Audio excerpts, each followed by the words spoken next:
বলেন বলেন আসি কি অবস্থা মার্কেটের?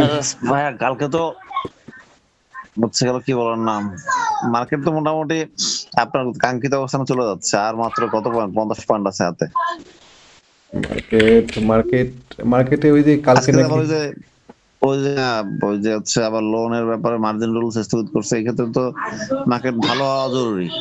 আমাকে একজন ফোন দিয়ে বললো এটা নাকি সঠিক না নিউজটা। ওই নিউজটা নাকি ভুয়া করা হয়েছে, আজকে নাকি ওটা রায় আসবে, আমি জানি না। তাই? হ্যাঁ। হ্যাঁ।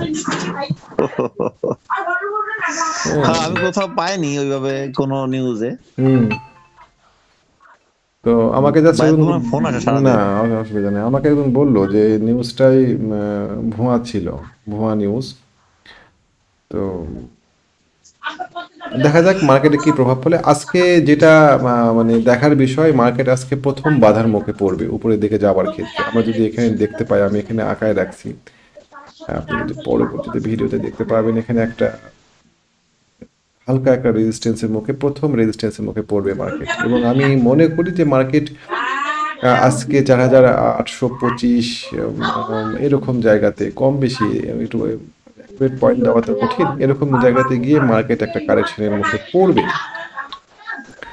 হয়তো 2 দিনের একটা ছোটখাটো কারেকশন হবে মার্কেটের, কারেকশন হওয়ার পরে মার্কেট আবার 4,825 পার করার সাপেক্ষে তখন মার্কেটকে আমরা সেই উপরের দিকে অনেকখানি নিয়ে যেতে পারবো। তো আজকে অ্যাগ্রেসিভ বায়ের ক্ষেত্রে একটু সাবধান থাকবেন, এই জি। বিষয়টা আপনাকে সতর্ক থাকবো। আর তার আমাকে মানে তো শুরুতে একটু মানে বাড়তি, শুরুতে যখন বাড়বে ওই 11টা 12টার মধ্যে মেরে দিতে পারলে যেগুলো ছিল ওগুলো লাভ প্রফিট টেক করা ভালো। নেটিং করতে পারেন, যে যারা পরে নতুন কম দামে শেয়ার কিনতে পারছিলেন তারা কিছু শেয়ার এখানে সেল দিতে পারেন, আগেকার শেয়ারগুলো। আর আমরা অ্যাগ্রেসিভ বায়ের ক্ষেত্রে অ্যাগ্রেসিভ বায়ে যাব না, কেমন? এটা জি। আমরা খেয়াল জি। রাখবো, প্রথম কথা। আচ্ছা। 2 নম্বর কথা আচ্ছা। হচ্ছে যে আমার কাছে অনেক মানুষ ফোন দেয়, বুঝছেন তো, আমি পাবলিক জি। সেন্টিমেন্ট জি। বোঝার চেষ্টা করি। গতকালকে এক ভদ্রলোক ফোন দিয়েছেন দুবাই থেকে। তো উনি আমাকে জি। বলছিলেন যে, আমি জানি ওনার কাছে অনেক আইবিপি আছে, অনেক। আচ্ছা। আচ্ছা। তো কোটি টাকার উপরে আইবিপি আছে। তো ওরে বাবা। তা ভদ্রলোক আমাকে যতদূর মনে পড়ে আর কি, আমার সাথে অনেক ধরেই কথাবার্তা বলে। তো আমি জিজ্ঞাসা করলাম, আপনার কাছে আইবিপি আছে না? বলতে হ্যাঁ আইবিপি আছে। কি করলেন, ছেড়ে দিলেন? তো উনি বললেন না আমি ছাড়িনি, আমি আরো কিনেছি আইবিপি। কেমন? তো আমি জিজ্ঞাসা করলাম যে আপনি জি। আইবিপি কিনলেন কেন এই রেটে? তো উনি আমাকে বললেন যে আইবিপি কিনলাম, আহ, প্রথমত হচ্ছে আমাদের সবারই একটা মনের মধ্যে ভয় ছিল যে ও জেড ক্যাটাগরিতে চলে যাবে, নো ডিভিডেন্ড দিবে। তো ও জেড ক্যাটাগরিতে যায়নি, কেমন? ও ডিভিডেন্ড দিয়েছে জি। এবং কিছু একটা দিয়েছে। তো এরকম পরিস্থিতিতে এই শেয়ারটা হয়তো সামনে ভালো করতে পারে বা ভালো হবে, আমরা এরকম আশা নিয়ে শেয়ারটা কিনছি। তো দেখেন ডিভিডেন্ডের পরে খুব ভালো ডিভিডেন্ড দেয়নি, কিন্তু শেয়ারটা নিচের দিকে পড়েনি। এই আই 0.25। হ্যাঁ না, জি। জি। 0.25 না, 0.15 ডিভিডেন্ড দিয়েছে। আগে ছিল ও আচ্ছা। আচ্ছা। 0.10, কিন্তু ইপিএস 3 পয়সা ভালো আসছে। তো আমি যদি আচ্ছা। আইবিপিটাকে হিসাবের মধ্যে নিয়ে আসি, তাহলে আইবিপিকে নিয়ে আসতে পারে, সিলকোকে নিয়ে আসতে হয়, কারণ এরা পাশাপাশি একই সাথে বাড়ে। সিল্কো সিলভার দেখে বাদ দিতে পারি না। জি। তো জি। সিল্কো সিলভার মুভমেন্ট গুলো আমার কাছে ইন্টারেস্টিং মনে হচ্ছে। আমি বাইসেপের কথা বলছি না, জাস্ট ইন্টারেস্টিং মনে হচ্ছে সিল্কো সিলভা, তারপরে সিলভা, এই শেয়ারগুলো ইন্টারেস্টিং মনে হচ্ছে। তবে আজকে ভাইয়া আজকে বায়ের ক্ষেত্রে একটু সময় দেন আমাকে। আজকে সাবধান বায়ের সাবধান। বায়ের ক্ষেত্রে ইবনে সিনার দিকে খেয়াল রাখতে পারে। ইবন সিনা, হ্যাঁ। এই শেয়ারটাতে ইন্টারেস্টিং কিছু ঘটনা ঘটে আছে। প্রাইস মনে করেন একটা বিশাল বড় একটা আপার প্রাইস রেড ক্যান্ডেল হয়ে আছে। তারপরে আগের দিনের একটা ক্যান্ডেল হয়েছিল যেখানে ভালো ভলিউম ছিল, এত বড় ভলিউম সাধারণত হয় না। আপনার 12ই নভেম্বর তারিখে এই দিনকে একটা বিশাল জি। বড় ভলিউম ছিল। এই ভলিউমের মাথার উপরে যদি 310 টাকার উপরে প্রাইস উঠতে পারে, তাহলে পরে এটা অনেকখানি উপরে থেকে যাওয়ার একটা জায়গা আছে। জাস্ট যে ক্যান্ডেলটি ব্রেকআউট হবে সে ক্যান্ডেলের গোড়া নিচে স্টপ লস ধরে আমরা এন্ট্রি দেওয়ার চিন্তা ভাবনা করতে পারি এই শেয়ারটা। আজকে কয়েকটা শেয়ার দিব আপনাকে। এই ইবনে ইবনে ইবনে সিনা দিব একটা, সেটা দেখেন। তারপরে ডোরিন পাওয়ার, এটা আমরা আগে থেকে বলে আসছি, অনেক আগে থেকে। গতকালকে শেয়ারটা ব্রেকআউট হয়েছে আপনার 28 টাকা লেভেলে, চমৎকার। আমরা এখান থেকে যদি দেখি, একটা ব্রেকআউট পয়েন্ট। হ্যাঁ। ভাই এটা কিন্তু তো ডোয়ের প্রোডাক্ট কিন্তু ভাই আজকে হচ্ছে কালকে রেকর্ডেড, এটা কিন্তু ভাই আমার মনে হচ্ছে এটা আপনার ডিভিডেন্ড ফ্রি হয়ে যাবে, মানে এই যে 10% যদি কেউ খাইতে চায় ক্যাশ, হ্যাঁ, এটা তার ফ্রি হয়ে যাবে। ফ্রি হওয়ার সম্ভাবনা আছে। ডোরিন পাওয়ারটার দিকে একটু খেয়াল রাখেন। এই শেয়ারটা আমাদের আজকে, মানে এই শেয়ারটা আমরা আগে থেকেই ফলো করছি। বিপিপিএল তো আমাদের রান করলো, এসপিসিএলও ভালো করেছে, দেওয়া শহরগুলোর মধ্যে রানারটো প্রফিট টেকিং এর কবলে জি পড়েছে। জি জি, প্রফিট টেকিং করেছে আমাদের সারা গ্রুপের মার্কেট অনেকেই। সবগুলো বিজনেস দিয়েছে। তো আশা করি ডোরিন পাওয়ারটা ব্রেকআউট করেছে, রিটেস্ট করে শেয়ারটার মুভমেন্ট আশা করছি, যেটা আপনি বললেন ডিভিডেন্ড ফ্রি হওয়ার সম্ভাবনা আছে শেয়ারটাতে। গতকালকে জি আবদা জি। বটো অনেকে সাজেস্ট করেছিলাম, শেয়ারটা তো আজকে সম্ভবত রেকর্ড ডেট, এই শেয়ারটাও ভালো করবে, আমরা একটু পরে কিনবো, যারা কিনতে পারেনি তাদেরকে আমি কেনার। ভাই আত্মাবটের ব্যাপারে আমি একটা কথা বলতে চাচ্ছি, আত্মাবট যদি, তো ওরা তো আজকে রেকর্ডেড, হুম। ওরা কালকে মার্কেটে আসবে, তাহলে এই আত্মাবড়টা কি ভাই হচ্ছে আপনার এই জিনিসটা কিন্তু নাবানা সিএনজি পারে, যদি কেউ আত্মাবড় কিনতে না পারে তো আর নাবানা সিএনজিটা কিন্তু জায়গাটা খারাপ না, এই জায়গা আচ্ছা থেকে সে 4 টাকা 5 টাকা দিতে পারে। নাবানা সিএনজি একই মালিক পক্ষ তো, তো আচ্ছা। ওরা ডিভিডেন্ড দেয়া ক্লিয়ার, তো আত্মাবড় টানলে নাবানা সিএনজি টানে, ওই হিসাবে দেখেন তো ভাই একটু নাবানা সিএনজি কি অবস্থা। নাভানা সিএনজি, নাভানা সিএনজির ক্ষেত্রে নাভানা সিএনজির থেকে আপতা বটোটা ভালো। নাভানা সিএনজিও আমরা কিনবো, আমাদের এইখানে দেখেন একটা রেজিস্ট্যান্স আছে নাভানা সিএনজির ক্ষেত্রে, খুব দীর্ঘমেয়াদী, আমরা কোনো অবস্থাতে এটা নিচে কিনতে চাইবো না এই আচ্ছা জায়গাতে। আচ্ছা। কেমন? জায়গাটা জি। হচ্ছে 20 টাকা 50 পয়সা 21 টাকা, এটা পার না করা পর্যন্ত, পার করুক, রিটেস্ট হোক, ও যাক, ও 22 টাকা পর্যন্ত যাক, গিয়ে নিচের দিকে আবার নেমে আসুক, রিটেস্টে তখন আমরা বাই দিব। আপাতত ওকে ছেড়ে দেন কিছুদিন, যাক উপরের দিকে উঠুক। আচ্ছা আচ্ছা। কেমন? ভাই আর হুম। হচ্ছে, আর হচ্ছে ভাই ওই যে বিবিএস কেবলটা অনেক কমে আছে, এটা কি এখানে ভালো জায়গা? বিবিএস কেবল আশিক, শুধু কমে থাকলে শেয়ারটা কিনবো এরকম না, বিবিএস কেবলকে একটু বাড়তে দেন উপরের দিকে, উঠুক, ও উঠে একটুখানি পড়ুক, ভালো, ক্যান্ডেলগুলো ভালো, ভলিউম লো, প্রত্যেকটা শেয়ারেরই ভলিউম লো, একটুখানি বাড়ুক, বাড়ার পরে কমুক, একটা সিগন্যাল দিক সুস্পষ্ট।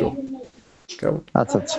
আমি গতকালকে ওই যে মানুষজন যখন আমাকে ফোন দিচ্ছিলেন যে ইবনে সিনা একেবারে আইবিপির কথা বলার পরে, আমি ইয়াতে ফার্মাসিউটিক্যাল সেক্টরটাকে একটু খেয়াল করছিলাম, তো গতকালকে মার্কেটে ফার্মাসিউটিক্যাল সেক্টর বেশ ভালো, মানে প্রায় শেয়ারগুলোতেই স্যালভো কেমিক্যাল, তারপরে এদিকে অনেকগুলো শেয়ার আছে যে শেয়ারগুলো বেশ ভালো মুভমেন্ট দিয়েছে, স্যালভো কেমিক্যাল অনেক খাত থেকে উঠে আসছে শেয়ারটা, এটার দিকে একটু খেয়াল রেখেন। হুম। এইটা এটা কতদিন নিচে আসলে নিতে হবে না উপর থেকে? স্যালভো কেমিক্যাল যদি আজকে একটু কারেকশনে পান, ধরেন কত 27 টাকার দিকে পান, চিন্তা করে দেখবেন নিবেন কিনা। আচ্ছা। কেমন?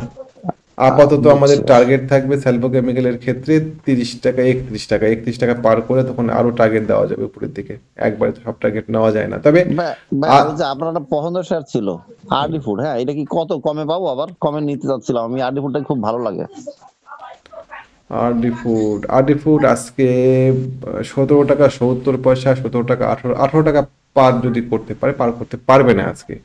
18 টাকা যদি আজকে ক্লোজ দিতে পারে আগামী দিন, আজকে, তাহলে পরে আগামী দিন শেয়ারটা ভালো কথা করবে। 18 টাকা ক্রস করে দেখান, অথবা ও যদি নিচের দিকে নামে, তাহলে এখন যদি আপনি শেয়ারটা কিনেন তাহলে আপনি স্টপ লস কোথায়, অনেকখানি নিচে। অনেক নিচে অনেক নিচে। আমরা এই জায়গাতে আরডি ফুড কিনবো না, ও একটু কমুক।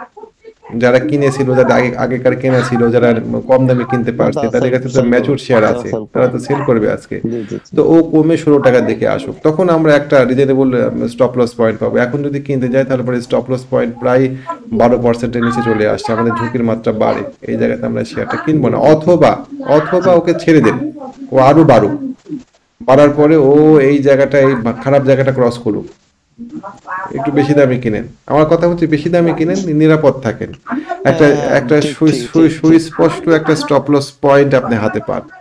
আমরা আগে লাভের হিসাব করি, কিন্তু আমাদের আগে লসের হিসাব করা জি উচিত। জি জি জি জি জি জি জি। ভাই আর ভাই আর হচ্ছে লাস্ট হচ্ছে ফেক ডিলটা কি ভাই আজকে বায়ার পাওয়া যাবে, তারপর কি ঠিক মানে নেওয়া ঠিক হবে এখানে, নাকি না আরো নিচে যাওয়ার সুযোগ আছে? ফেক ডিলটা আজকে বায়ার আসবে, কালকে যে সেলার ছিল আজকে বায়ার আসবে, মানে বায়ার আউটে বায়ার আসবে। আচ্ছা, ফেক ডিলের অনেক কি সস্তা ওই 13 টাকা, নাকি না আরো নিচে? আপনার কি আসছিল, কোনো খারাপ খবর আসছিল সেটাতে? সম্ভবত ফেক ডিল ভালো। আমার নাই, ফেক ডিল অবশ্য আমি বের হয়ে গেছি 19 টাকার সময়, এটা আচ্ছা হচ্ছে আপনার ভাই ওই যে আপনার হলো ইপিএস খারাপ আসছে অনেক, আচ্ছা ঠিক আছে, ফেক ডিল, ডিভিডেন্ড দিয়ে দিছে 12% ফেক ক্যাশ। ডিল, ফেক কিন্তু ডিল। এটা কিন্তু ভাইয়া আমি দেখলাম ওরা ফার্স্ট কোয়ার্টার খারাপ করে কিন্তু পরবর্তী কোয়ার্টার গুলো ভালো করে এবং বছর শেষে দেখবেন ওদের ইপিএস প্লাসে থাকবে আশা করা যায়। তো এই ক্ষেত্রে ফেক একটা গেম প্ল্যানিং অংশ হইতে পারে এটা।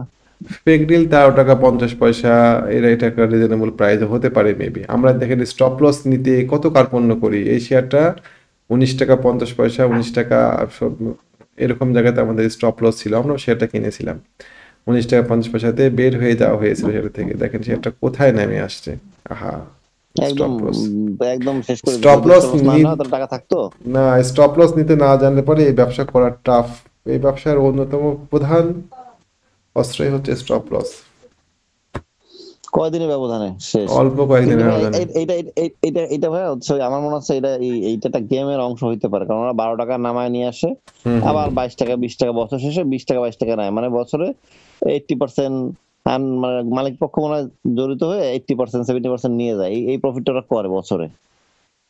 আচ্ছা আচ্ছা আচ্ছা, হতে পারে মেবি। এটা এটা একটা নাকি না এটা ভাই এখন দরকার নাই, এটা আপাতত পড়ুক, পড়ে থাকুক মানে নাকি। আমার হিসাবে আশিক একটু ট্রেন্ডি শেয়ার থাকা ভালো। মানে আমি একটা জি জি শেয়ার জি জি কমে জি পাচ্ছি এটা না কিনে বরং আপনি ট্রেন্ডে থাকেন। আপনি, আমরা তো সুইং ভাই ট্রেড করছি তো। ট্রেন্ড সব থেকে ভালো হচ্ছে, আমি দেখছি যতগুলো দেখছিলাম চার্টের মধ্যে আপনার সব থেকে ভালো হলো রিস্ক ফ্রি আইটেম হচ্ছে ডোরেন পাওয়ারটা, খুবই সুন্দর ডোরিন প্রজেকশন, পাওয়ার, এইটাই আমাদের সব থেকে আমার আমাদের ভালো লাগে। ডোরিন পাওয়ার নিয়ে আমরা অনেকদিন থেকে কথা বলছি। ডোরিন পাওয়ার ব্রেকআউট করুক, জি জি ব্রেকআউট জি করুক, ব্রেকআউট সব করেছে, থেকে সুন্দর। ব্রেকআউট করেছে। আমরা ডোরিন পাওয়ারের ক্ষেত্রে এখন এটাতে এন্ট্রি দেওয়ার জন্য মানসিক প্রস্তুতি রাখতে পারি। ডোরিন পাওয়ার যদি ইনভার্টেড হেড এন্ড শোল্ডার ভাই, দেখেন ইনভার্টেড হেড এন্ড শোল্ডার, আমার তো মনে হচ্ছে এটা ওই যে 34-35 টাকা চলে যাবে যদি ইপিএস এত সুন্দর, 60 টাকা ইপিএস, আহ, ডিভিডেন্ড ভালো, পাওয়ার সেক্টর হিস্টোরি ভালো, সামনে বিবিপিএল এসপিসিএল এগুলো ভালো করতেছে, পাশাপাশি ড্রোন পার্টটাও ইপিএসটা সুন্দর। আমার কাছে মনে হচ্ছে এই শেয়ারটাই ইনভেস্টমেন্ট করার মতো শেয়ার। হ্যাঁ, ডোরিন পাওয়ার শেয়ারটা ভালো। আমাদের আজকে টোটাল আলোচনা থেকে এই শেয়ারটাই বের হয়ে আসলো, ডোরিন পাওয়ার। জি কেমন? জি জি জি ডোরিন পাওয়ার, জি। তারপরে ফার্মাসিউটিক্যাল সেক্টরে, ফার্মাসিউটিক্যাল কেমিক্যাল সেক্টরে কিছু শেয়ার, সার্টেন শেয়ার দেখতে পারেন, কিন্তু ফার্স্ট চয়েস ডোরিন সিলভারটা থাকলো। বা সিলভারটা স্লো, সিলভারটা ওই যে যখন আইবিবি বাড়ে হুম, তখন আইবিবির পিছনে ছুটে, আইবিবি যদি 3 টাকা বাড়ে সিলভার 1 টাকা বাড়ে। ওকে এর ঠিক থেকে বড় আছে, সিল্কোটা ভালো, সিল্কোটা ভালো, সিল্কো টানে। ঠিক আছে, আপনার পরামর্শ থাকলো। কিন্তু আমাদের ফার্স্ট চয়েস থাকলো সিলভা, কি বলে, ডোরিন পাওয়ার। আর সেক্টর হিসাবে আমরা ফার্মাসিউটিক্যাল সেক্টরের দিকে একটু খেয়াল রাখবো, বিশেষ করে সিলকো, সিলভা, আইবিপি, তারপরে ইবনে সিনা, স্যালভো, এই 5টা শেয়ারটা আমার জি ব্যক্তিগত জি। পছন্দে থাকলো। এটা শেয়ার নিয়ে কথা হচ্ছিল, একজন বলে উঠলো কোহিনূর, তো কোহিনূরটা অনেক বড় শেয়ার। কোহিনুরটা থেকে হাইডেলবার্গ ভালো, হাইডেলবার্গ। না, এই ফার্মাসিউটিক্যাল সেক্টর নিয়ে কথা বলছিলাম। তো ও ফার্মাসিউটিক্যাল আচ্ছা। সেক্টরের মধ্যে সিলকো, সিলভা, আইবিপি, স্যালভো, ইবনে সিনা, এইটা কয়েকটা থাকলো। আর ওইদিকে পাওয়ার সেক্টরের মধ্যে আজকে ডোরিন পাওয়ারটা থাকলো। যদিও পাওয়ার সেক্টরে আমাদের অনেকদিন থেকেই ব্যবসা করছি, গ্রুপগুলোতে ব্যবসা করছে আর কি। তো সেই হিসাবে জি ডোরিন জি পাওয়ার থাকলো আজকে নতুন করে। থ্যাংক ইউ বুঝছি আশিক। বুঝছি। ঠিক আছে ভাই।